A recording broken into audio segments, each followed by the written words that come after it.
Mtazamaji na msikilizaji wangu, ni matumaini yangu ya kwamba uko salama katika upendo wa Mungu. Sijambo, pia nina shukrani sana kwa mbele ya Mungu ninapopata nafasi hii ya kwamba niweze kuja kwako na kulileta neno la Mungu, ili ya kwamba tuweze kuendelea kujifunza moyo wa Mungu kupitia maandiko ya Biblia. Jamani, mara kwa mara kwa kweli tunaenda kanisani, na kuna wale ambao pengine hawaendi kanisani, lakini japokuwa hawaendi kanisani, wote wanasema ya kwamba wanamjua Mungu. Sote tunasema ya kuwa tunamjua Mungu na tunampenda Mungu na tunamwamini Mungu, tunamtumikia Mungu kwa njia tofauti tofauti.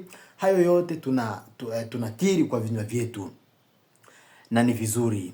Na ndiposa kwa kweli pia tunaposoma maandiko ya Biblia, tunapata katika Biblia zimerekodiwa historia nyingi ama hadithi nyingi, zingine pengine zinaweza zikachanganya, mwanadamu anaweza kosa kuelewa. Lakini unapomakinika sana katika kusoma Biblia, unapata ya kwamba historia ama hadithi hizi zote ambazo zimerekodiwa katika Biblia ni Mungu anaongea na mwanadamu.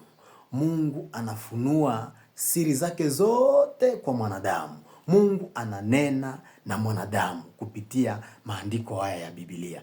Unapomuuliza mtu, unaenda kanisani? Ndiyo, namtumikia Mungu, nampenda Mungu. Unampenda Mungu kwa kweli? Ndiyo, nampenda Mungu. Je, hata Mungu anakupenda? Ni wewe unampenda Mungu ama hata Mungu pia anakupenda? Kwa sababu unaweza ukapenda mtu na yeye hakupendi. Inawezekana. Ni jambo la muhimu kutambua ya kwamba ikiwa unadai ya kuwa unampenda Mungu, je, Mungu pia anakupenda? Je, umeokoka? Watu wengi kwa kweli tunasema ya kuwa tumeokoka, lakini unapouliza mtu, mara kwa mara unapouliza mtu swali hili, wewe huna dhambi hata kidogo? Mwanadamu anakuambia nini? Nimeokoka, ndiyo, nafanya kazi ya Mungu, nampenda, lakini hapo pa dhambi siwezi nikasema hapo ni Mungu anajua. Mimi siwezi nikajidai, siwezi sema ya kuwa mimi ni mkamilifu, siwezi nikasema ya kuwa mimi ni perfect, siwezi nikasema ya kwamba mimi sina dhambi hata kidogo. Hapo sasa ni Mungu anajua. Najua Mungu aliniokoa, lakini siwezi nikasema sina dhambi. Na sasa ni Mungu anajua. Ni kumaanisha sasa, ikiwa ninyi ni marafiki, jua ya kuwa mnapokuwa marafiki, wacha nichukue mfano wa mme na mke. Mke na mme ni watu ambao wanatakikana kuwa kitu kimoja, kumaanisha hakuna jambo ambalo huyu anajua na huyu halijui. Kile ambacho huyu anajua, lazima huyu pia ajue jambo hilo hilo. Lakini wakati inaonekana ya kwamba wewe una mambo mengine yale ambayo wewe unajua na mwingine hajui, basi hapo hakuna upendo kamili, hapo hakuna upendo ukweli. Hapo sasa kuna upendo bandia. Hapo kuna kujuana bandia. Ikiwa utakiri ya kuwa unampenda Mungu, unamjua Mungu, lakini ikifika mambo mengine unasema ya kwamba hapo mimi siwezi nikajua, hapo ni Mungu anajua. Hiyo ni kumaanisha kuna yale ambayo Mungu anajua na wewe huyajui. Basi hapo inaonekana basi hakuna upendo wa ukweli katikati yako na Mungu. Ijapokuwa unasema ya kuwa unampenda Mungu, lakini basi hakuna upendo wa ukweli. Hamupendani. Kuna mtu ambaye ako na siri zake mwenyewe, zile ambazo mwingine hajui. Lakini ikiwa mnapendana na ikiwa ninyi sasa ni kitu kimoja, huyu kile ambacho anajua huyu, sherti huyu pia hakijui. Na sasa kupitia hadithi za Biblia, Mungu anatufunulia siri zake zote. Tunaongea na Mungu kupitia maandiko haya ya Biblia, na Mungu anatufunulia yote bila kutuficha hata jambo moja. Basi bila kuwachosha, naomba ya kwamba leo tusome mstari moja katika kitabu hiki cha Ruth. Kitabu cha Ruthu, mlango wa 1 na mstari wa 22, tuone neno la Mungu alafu tutaongea. Mlango wa 22 unasema hivi: basi Naomi akarudi pamoja na Ruthu Moabi mkwewe, ambao walirudi kutoka nchi ya Moabu, nao wakafika Bethlehemu mwanzo wa mavuno ya shairi. Narudilia tena, Ruth mlango wa kwanza mstari wa 22.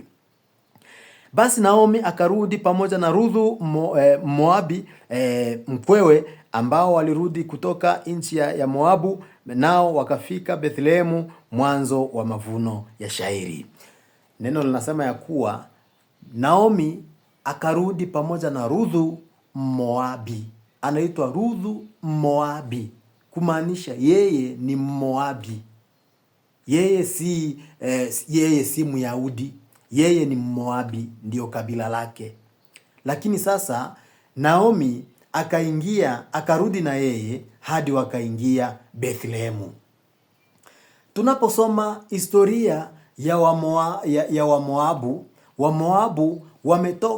wametokana na ukoo gani? Ukoo wa Moabu na Waamoni, kama vile mnavyojua, Mungu alipoangamiza miji ya Sodoma na Gomora kwa moto, akamuokoa Lutu kwa sababu ya Abraham mtumishi wake. Mungu akamkumbuka Lutu sababu ya Abrahamu. Sasa Lutu alipojipata katika milima za Soari huko pangoni na binti zake wawili, kama vile mnavyojua ya kuwa mkewe alitazama nyuma, akaasi agizo, akageuka kuwa nguzo ya chumvi. Sasa Lutu akasonga pamoja na binti zake wawili, na walipokuwa huko mahali ambapo walijipata ya kwamba hawana waume, ili ya kwamba waweze kuinulia baba yao uzao, wote wawili, wasichana wa Lutu wawili wakasemezana ya kwamba wampee mvinyo baba yao, ili ya kuwa walale na yeye na waweze kumuinulia uzao. Basi huyo wa kwanza walipompea baba yao Lutu mvinyo, akalewa, akaenda akalala na yeye, akalala na baba yake asitambue. Basi akapata mimba kutoka kwa baba yake na akazaa mwanaume ambaye ni baba wa Wamoabi wote hata leo. Huyu binti wake wa pili pia wakafanya hivyo hivyo, wakamlewesha pia baba yao Lutu, akalala naye pia, akapata mwanaume ambaye ni baba wa Waamoni wote hata leo. Kumaanisha sasa au wa Moabi ni watu ambao wametokana na ukoo huo wa binti za Lutu ambao walilala na baba yao.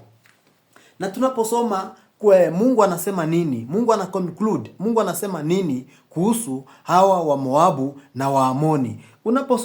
Tunaposoma mstari mmoja katika Kumbukumbu la Torati, tunaposoma katika Kumbukumbu la Torati mlango wa 23 na mstari wa 3, neno nasema hivi.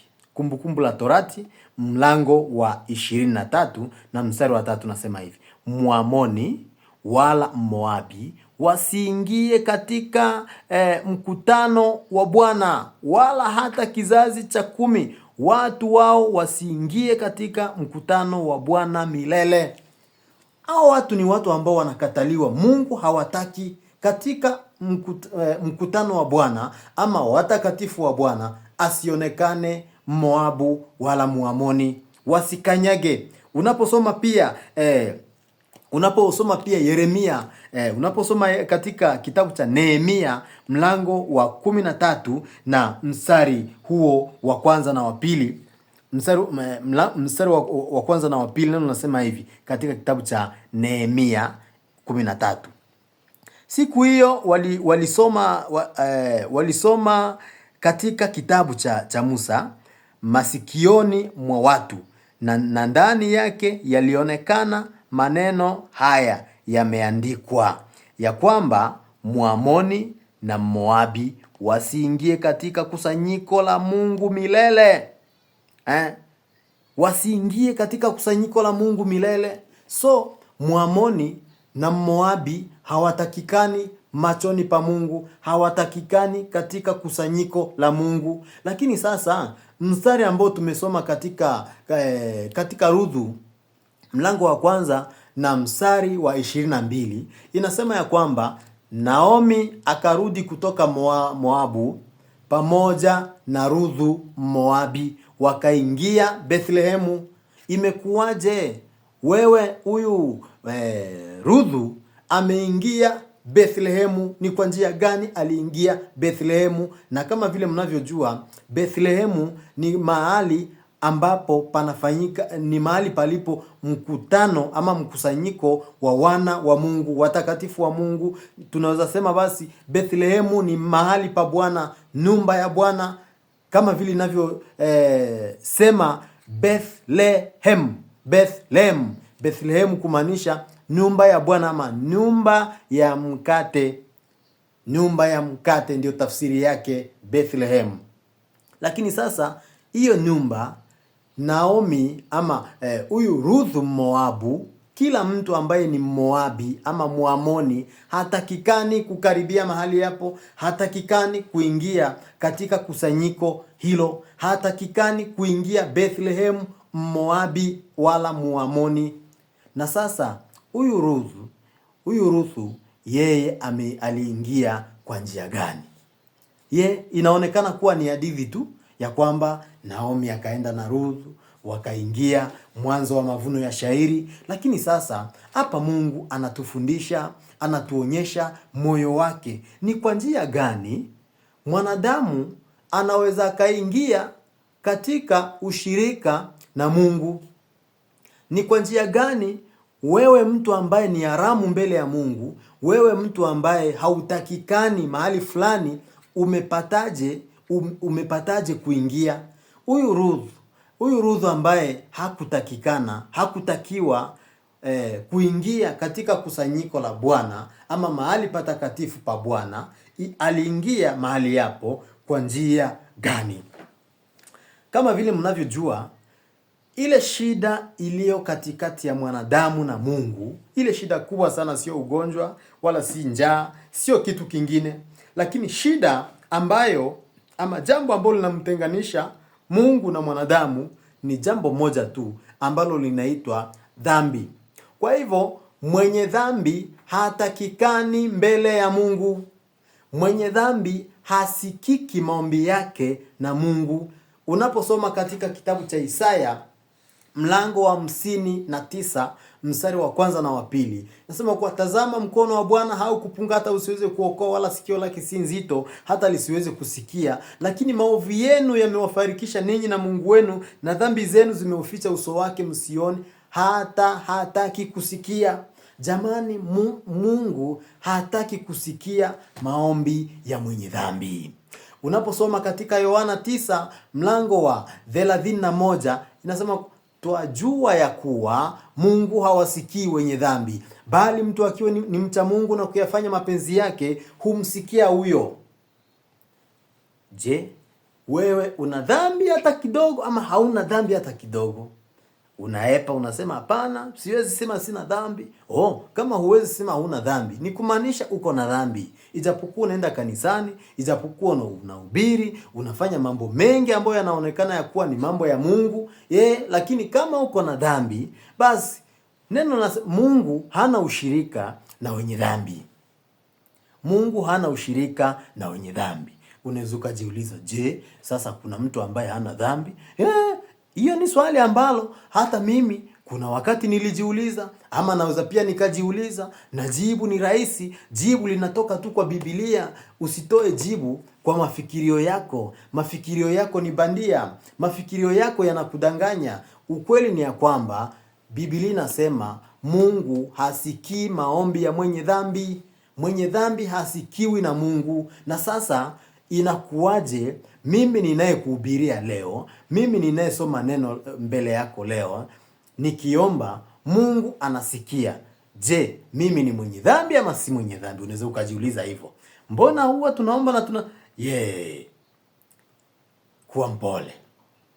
nashukuru sana kwa sababu ya nafasi hii. Naomba ya kwamba usikose kujiunga na channel yetu, usikose kusubscribe ili ya kwamba mara kwa mara tunapokujia na neno tuweze kuwa pamoja katika somo moja na uweze kumakinika zaidi, maana mara kwa mara huwa naongea kuhusu siri ya wokovu ama msamaha wa dhambi. Siri ya msamaha wa dhambi, jinsi gani mwanadamu anasamehewa dhambi zake na kuwa mtakatifu na kuwa mkamilifu. Na ndiposa tunaona ya kuwa hadithi nyingi zinatujulisha ni jinsi gani mwanadamu aliyekuwa ni mpotovu, mwanadamu aliyekuwa ni mwenye dhambi anawezaje kuingia.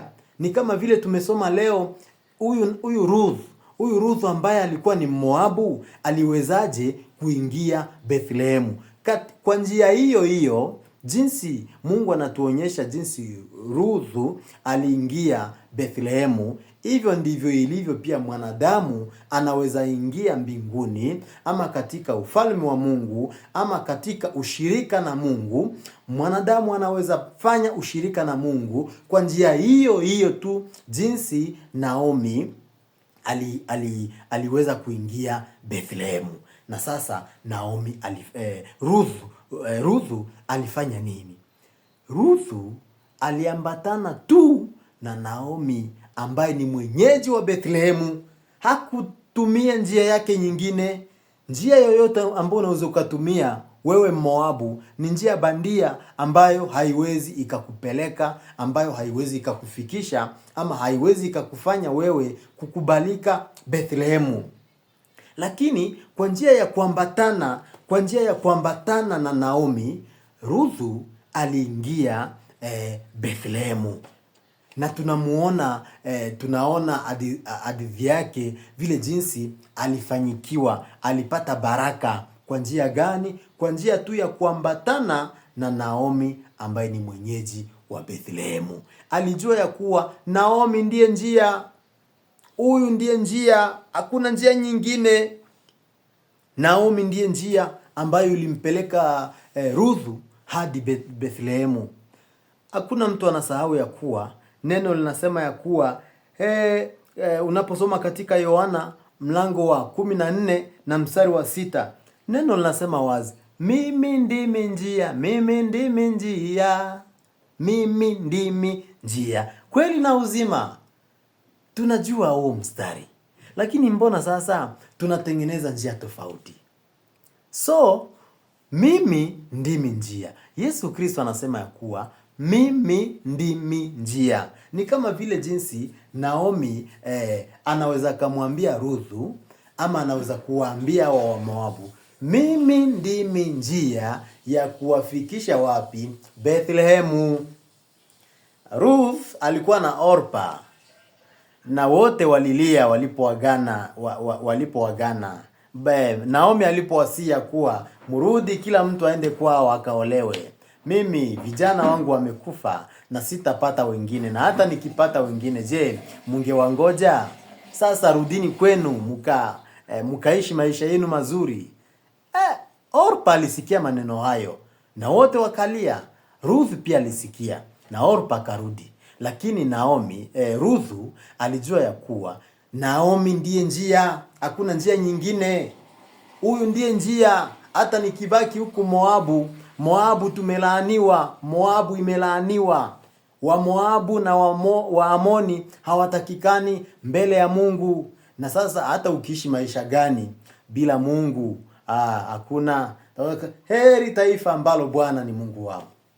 Hata ukiwa na maisha gani kama hauna Mungu, wewe ni bure bila Mungu. Na sasa Moabu hana Mungu, Moabu hana ushirika na Mungu. Na sasa hata ukipata nini, ukipewa ulimwengu wote, ukipewa kila kitu ambacho ungekihitaji, lakini ukimkosa Mungu, ni bure, ni bure, ni bure, ni bure kabisa. Na sasa Ruth aligundua siri hiyo ya kwamba hakuna mafanikio bila Mungu. Na sasa Moabu hakuna Mungu. Ili kwamba uweze kupata ushirika na Mungu, lazima uingie Bethlehemu, mahali pa Bwana, nyumba ya mkate. Na sasa njia ni gani ya kuingia Bethlehemu? Hakuna njia nyingine. Njia ndio hii tumeona. opportunité à ne pas rater. Njia ndiyo hii. A kairos moment, an opportunity that comes once and finding it again, you sweat before you get it again. Naomi aligundua ya kwamba hii ni fursa, hii ni nafasi ambayo siwezi nikapoteza. Njia ndiyo hii imepatikana. Na sasa ukipoteza njia ambayo imepatikana, hutaipata tena. Sio lazima uipate tena. Sasa Yesu ndiye huyu amepatikana, ambaye ndiye njia. Ukimpoteza, usipompata, usipoambatana na yeye hadi akufikishe, hutapata njia nyingine. Anatangaza wazi ya kwamba mimi ndimi njia, kweli na uzima. Hakuna atakayeingia, hakuna ajaye kwa Baba ila kwa njia yangu mimi. Hakuna mwenye anaweza kaingia Bethlehemu isipokuwa kwa njia yangu mimi Naomi.